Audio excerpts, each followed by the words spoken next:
जबरदस्तीचं लग्न भाग 1. ज्या मुलीला या घरात सून म्हणून आणलं तिचंच एक गुपित सगळ्यांचं आयुष्य बदलणार होतं. बाबा, मला हे लग्न करायचं नाही. मायाने डोळ्यात अश्रू आणून वडिलांसमोर हात जोडले. पण तिचे वडील शांत होते. माया, आपली परिस्थिती तू पाहतेस. हे लग्न झालं तर तुझं आयुष्य सुखात जाईल. पण बाबा, मला त्या मुलाबद्दल काहीच माहिती नाही. तेवढ्यात तिची आई म्हणाली, मुलगा श्रीमंत आहे, चांगल्या घरचा आहे, यापेक्षा आपल्याला आणखी काय हवं आहे? मायाने काहीच उत्तर दिलं नाही. तिच्या मनात मात्र एकच विचार होता, माझ्या आयुष्याचा निर्णय माझ्याशिवाय का घेतला जातोय? 2 दिवसांनी मायाचं लग्न आरवसोबत झालं. आरव मोठ्या घरचा होता. शहरात त्याचा व्यवसाय होता. लग्नात सगळे आनंदात होते. पण आरवच्या चेहऱ्यावर मात्र एकही हास्य नव्हतं. लग्नानंतर माया पहिल्यांदा सासरी आली. दारात आरवची आई सुमित्राबाई आरतीचं ताट घेऊन उभी होती. मायाने घरात पाऊल ठेवलं. सुमित्राबाईंनी तिच्याकडे पाहिलं आणि हळू आवाजात म्हणाल्या, या घरात सून म्हणून आली आहेस, पण एक गोष्ट लक्षात ठेव. माया थांबली. काय? सुमित्राबाई तिच्या अगदी जवळ गेल्या. या घरात माझ्या परवानगीशिवाय काहीही करायचं नाही. मायाने मान खाली घातली. हो आई. रात्र झाली. माया आपल्या खोलीत आरवची वाट पाहत बसली होती. काही वेळाने दरवाजा उघडला. आरव आत आला. मायाने धीर करून विचारलं, आरव, मला एक प्रश्न विचारायचा आहे. आरव शांतपणे तिच्याकडे पाहत म्हणाला, विचार. तुला हे लग्न खरंच मान्य होतं का? आरव काही क्षण गप्प राहिला. मग त्याने एक वाक्य सांगितलं, माया, हे लग्न माझ्या इच्छेने झालेलं नाही आणि तुझ्याशी लग्न करण्यामागे माझं एक कारण आहे. माया दचकली. कसली कारण? आरवने उत्तर देण्याआधीच बाहेरून सुमित्राबाईचा आवाज आला, आरव, तिला अजून काहीही सांगू नकोस. माया स्तब्ध झाली. आरवने दरवाजाकडे पाहिलं आणि पहिल्यांदाच त्याच्या चेहऱ्यावर भीती दिसली. पण आरवच्या आईला मायापासून नेमकं काय लपवायचं होतं? आणि माया या घरात सून म्हणून आली होती की एका मोठ्या खेळाचा भाग म्हणून? ते पाहूया पुढे. मायाच्या चेहऱ्यावरचे भाव बदलले आहे. तुम्ही मला काही सांगू नका असं का म्हणालात?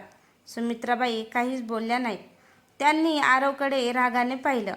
तू तुझ्या खोलीत जा. आरव काही क्षण शांत राहिला आणि मग बाहेर निघून गेला.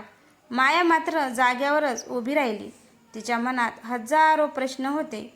माझ्यापासून नेमकं काय लपवलं जातंय? दुसऱ्या दिवशी सकाळी माया लवकर उठली.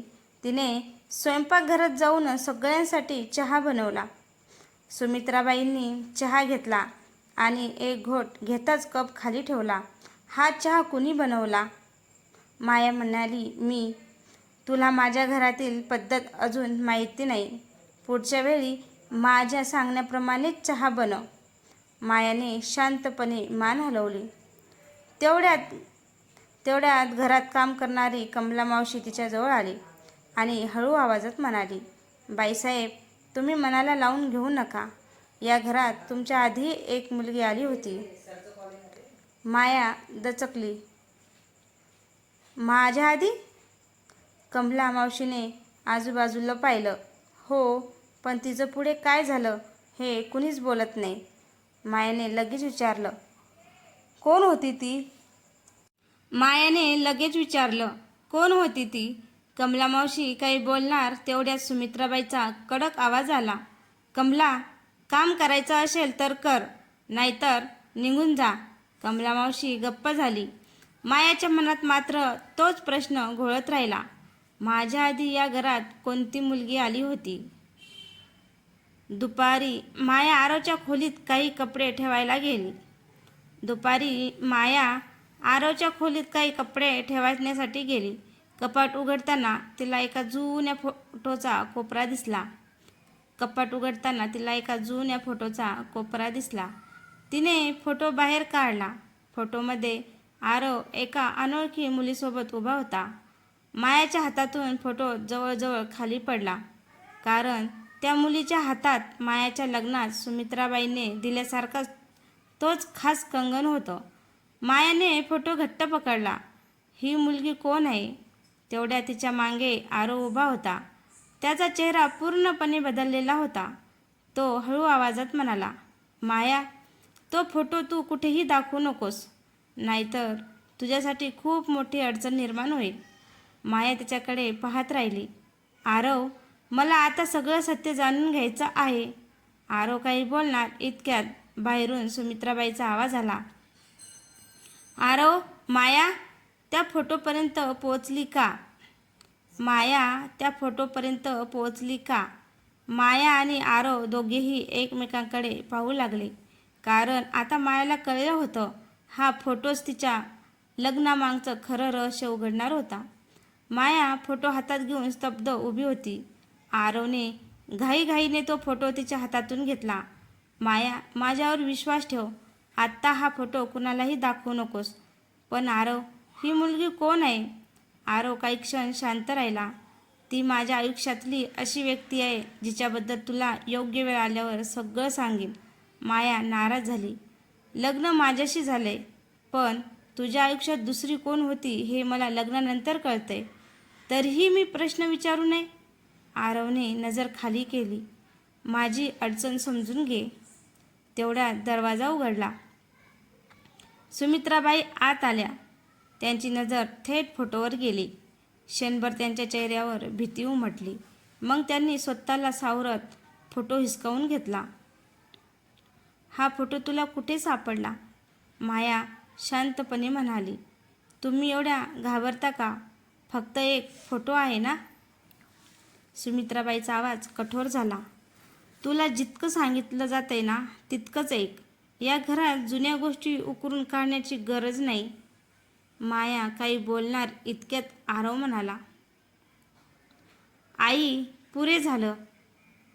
सुमित्राबाईने त्याच्याकडे पाहिलं. तू गप्प बस. तुला माहिती आहे ना, या मुलीला सत्य कळलं तर काय होईल? माया दचकली. मला सत्य कळलं तर काय होईल? सुमित्राबाई क्षणभर गप्प झाल्या. मग काही न बोलता त्या खोलीतून निघून गेल्या. रात्री माया झोपली नव्हती. तिच्या मनात एकच प्रश्न होता, त्या फोटोमधली मुलगी आणि माझ्या लग्नाचा काय संबंध आहे? अचानक खिडकीजवळून एक आवाज आला. माया उठून खिडकीजवळ गेली. बाहेर अंधारात एक स्त्री उभी होती. तिने मायाकडे पाहिले आणि हळू आवाजात म्हटलं, तुझं लग्न आरवशी झालंय ना? मग तुला माझं सत्य माहीत असायलाच हवं. मायाचे डोळे विस्फारले, कारण त्या स्त्रीच्या हातात तोच कंगन होतं जो फोटोमधल्या मुलीच्या हातात होता. पण ती स्त्री नेमकी कोण होती आणि तिला आरवच्या लग्नाची आधीपासूनच माहिती कशी होती? माया खिडकीजवळ उभीच राहिली. समोरची स्त्री हळूहळू घराच्या अंगणात आली. मायाने घाबरत विचारलं, तुम्ही कोण? तुम्ही कोण? त्या स्त्रीने आजूबाजूला पाहिलं आणि म्हणाली, माझं नाव नंदिनी आहे. माया थिजली. नंदिनी? माझं नाव नंदिनी आहे. माया थिजली. नंदिनी? हो, आणि आरवला माझ्याबद्दल सगळं माहिती आहे. तेवढ्यात मागून आरव धावत आला. नंदिनीला पाहताच त्याच्या चेहऱ्यावरचा रंगच उडाला. तू इथे का आलीस? नंदिनी त्याच्याकडे पाहून म्हणाली, कारण आता तुझ्या बायकोला सत्य सांगण्याची वेळ आली आहे. मायाने आरवकडे पाहिले. आरव, मला आता काहीही लपवू नकोस. आरव शांत राहिला. नंदिनीने आपल्या हातातील कंगन काढून मायाच्या हातात दिलं. हा कंगन तुझ्या सासूबाईंनी मला दिला होता, ज्या दिवशी त्यांनी मला या घरातून कायमचं निघून जाण्यास सांगितलं होतं. मायाला धक्का बसला. पण का? नंदिनीच्या डोळ्यात अश्रू आले. कारण मी या घराचं एक असं सत्य पाहिलं होतं जे मला पाहायला नको होतं. तेवढ्या सुमित्राबाई तेथे आल्या. नंदिनीला पाहताच त्या संतापल्या. तू पुन्हा या घरात पाऊल ठेवलंस? नंदिनी शांतपणे म्हणाली. हो, पण यावेळी मी एकटी आलेली नाही. मायाने आश्चर्याने विचारले. म्हणजे? नंदिनीने बाहेरच्या रस्त्याकडे बोट दाखवलं. बाहेर एक व्यक्ती माझी वाट पाहत आहे आणि त्याच्याकडे तुझ्या लग्नाआधीचं एक असं सत्य आहे. सगळे शांत झाले. आरवने कपाळावर हात ठेवला, कारण त्याला माहिती होतं तो माणूस आला तर सुमित्राबाईचं वर्षानुवर्षीचं गुपित सगळ्यासमोर येणार होतं. आणि पुढच्या क्षणी घराच्या दारावर जोरात टक टक टक झाली. टक टक टक. माया दाराकडे पाहत राहिली. दाराच्या पलीकडे कोण होतं? दाराच्या पलीकडे कोण होतं? दारावर पुन्हा जोरात टकटक झाली. टक टक टक. माया दार उघडणार इतक्यात आरवने तिचा हात पकडला. माया, थांब. पण बाहेर कोण आहे? आरव काही बोललाच नाही. नंदिनी मात्र शांतपणे म्हणाली, दार उघड माया. आज सत्यापासून पळून काहीच उपयोग नाही. मायाने हळूच दार उघडलं. दाराबाहेर एक मध्यमवयी पुरुष उभा होता. त्यांच्या हातात एक जुनी फाईल होती. त्याने घरात पाऊल ठेवता सुमित्राबाईच्या चेहऱ्यावरची भीती स्पष्ट दिसू लागली. तो सरळ म्हणाला, सुमित्राबाई, 15 वर्षापूर्वी तुम्ही जे केलं होतं ना, त्यांचा हिशोब द्यायची वेळ आली आहे. माया आश्चर्याने त्यांच्याकडे पाहू लागली. तुम्ही कोण? तो माणूस मायाकडे वळला. मी माधव आणि तुझ्या वडिलांचा जुना मित्र. मायाच्या हातातून पाण्याचा ग्लास निसटला. माझ्या वडिलांचा मित्र. माधवने फाईल उघडली. हो, तुझ्या लग्नाआधी तुझ्या वडिलांनी मला एक जबाबदारी दिली होती. आरवने घाबरत विचारलं. कसली जबाबदारी? माधवने त्यांच्याकडे पाहिलं. मायाला या घरात पाठवण्यापूर्वी तिला या घराचं खरं सत्य सांगण्याची सुमित्राबाई ओरडल्या. ही फाईल इथे उघडायची नाही. माधव हसला. आता उशीर झाला आहे. त्याने फाईलमधून एक कागद बाहेर काढला आणि मायाच्या हातात दिला. मायाने कागद वाचायला सुरुवात केली आणि तिच्या डोळ्यात अश्रू आले. कारण त्या कागदावर तिच्या वडिलांच्या सहीखाली एक वाक्य लिहिलं होतं.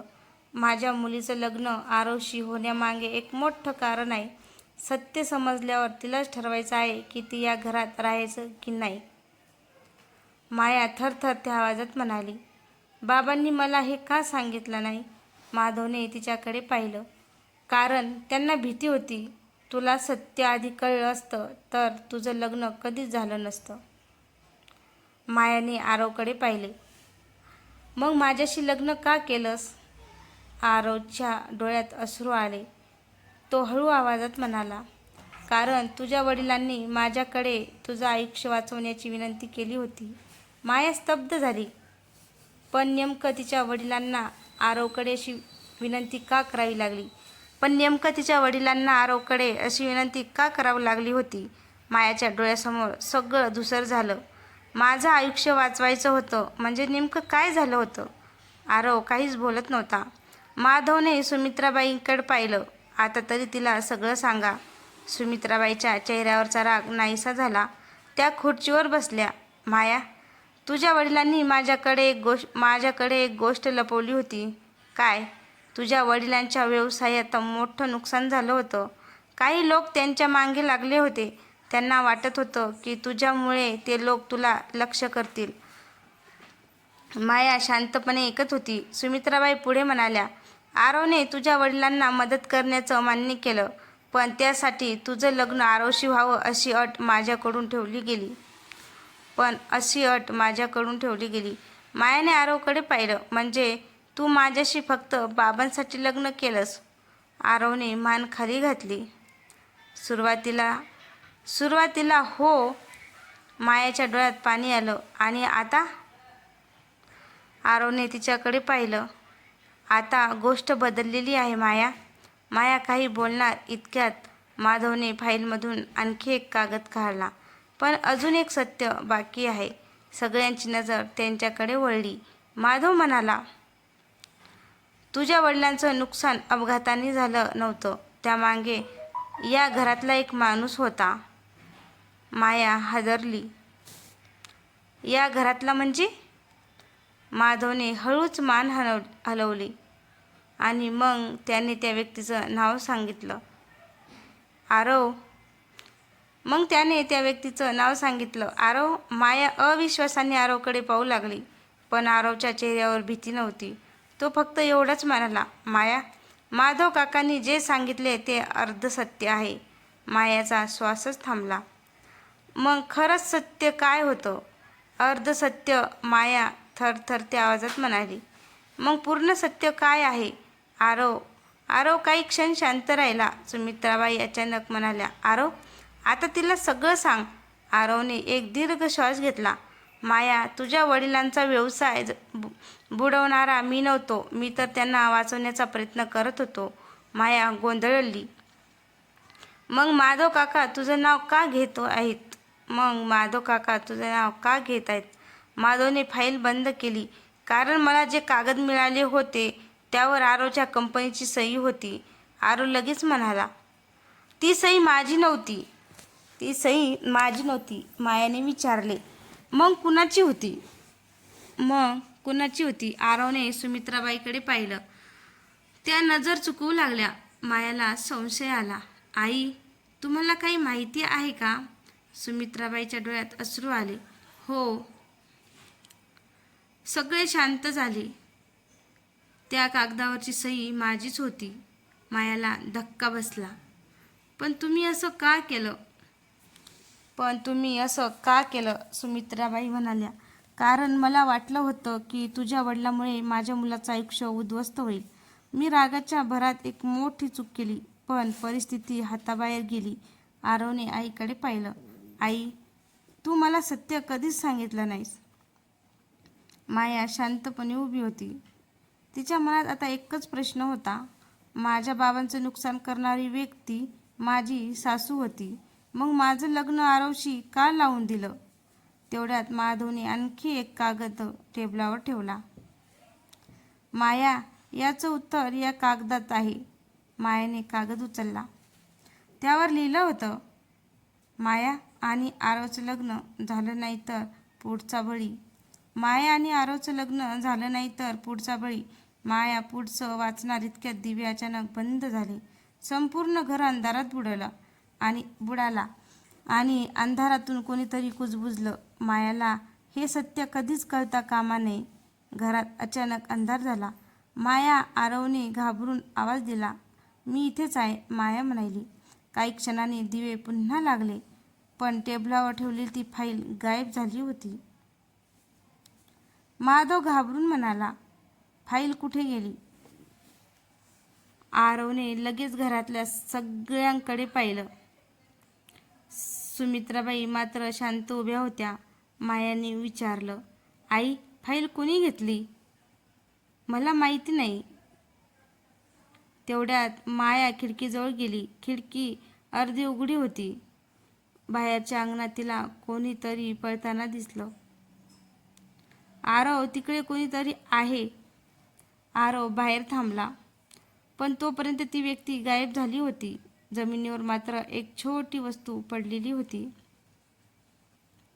आरवने ती उचलली. एक जुनं लॉकेट. माया ते पाहताच थपकली. हे तर माझ्या आईचं आहे. माधवच्या चेहऱ्यावरही आश्चर्य उमटलं. मायाच्या आईचं?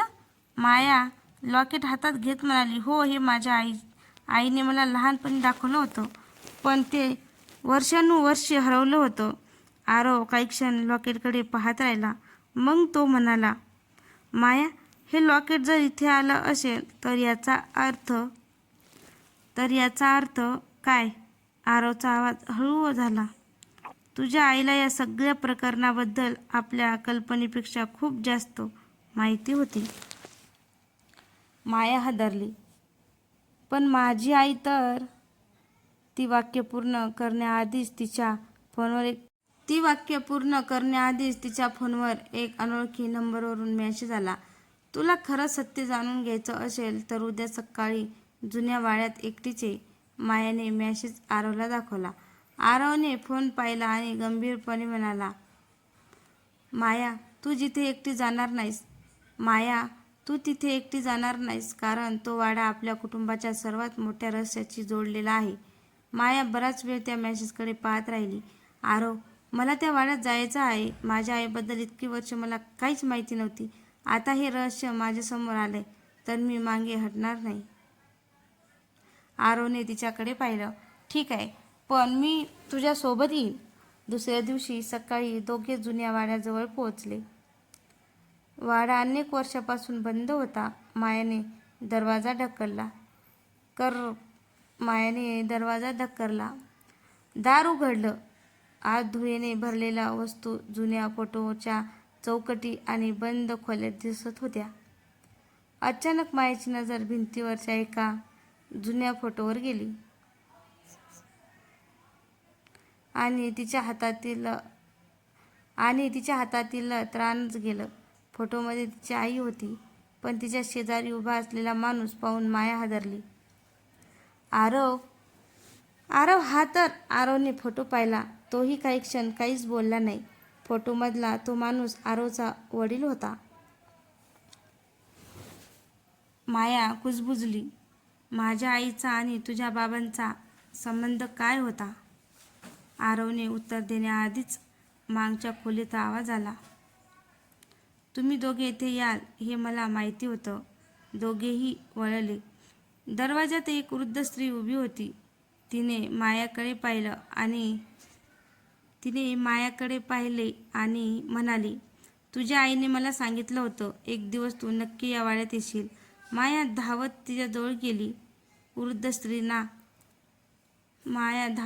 तिच्याजवळ गेली. माझी आई कुठे आहे? वृद्ध स्त्रीने डोळे खाली केले. माया, तुझी आई जिवंत आहे. माया स्तब्ध झाली. काय? वृद्ध स्त्रीने पुढचं वाक्य उच्चारलं. आणि ती सध्या याच शहरात आहे. माझी आई जिवंत आहे? मायाच्या डोळ्यात अश्रू आले. वृद्ध स्त्रीने मान हलवली. हो, पण तिला तुझ्यापासून दूर राहावं लागलं. का? आणि तिने मला कधीच भेटायचा प्रयत्न का केला नाही? वृद्ध स्त्री काही क्षण शांत राहिली. मग ती एका जुन्या कपाटाजवळ गेली आणि त्यातून एक छोटी पेटी बाहेर काढली. ही पेटी तुझ्या आईने माझ्याकडे ठेवलेली होती. तिने सांगितलं होतं, माया स्वतः इथे आली तरच ही पेटी तिला द्या. मायाने थरथरत्या हाताने पेटी उघडली. आत काही जुने फोटो, एक छोटी चिठ्ठी आणि एक चावी होती. तिने चिठ्ठी उघडली. त्यावर लिहिलं होतं, माया, माझ्यावर विश्वास ठेव. तुझ्या बाबांचं जे झालं त्यासाठी मी जबाबदार नाही, पण ज्या व्यक्तीने हे सगळं केलं त्यांच्यापासून तुला वाचवण्यासाठी मला तुझ्यापासून दूर राहावं लागलं. माया रडू लागली.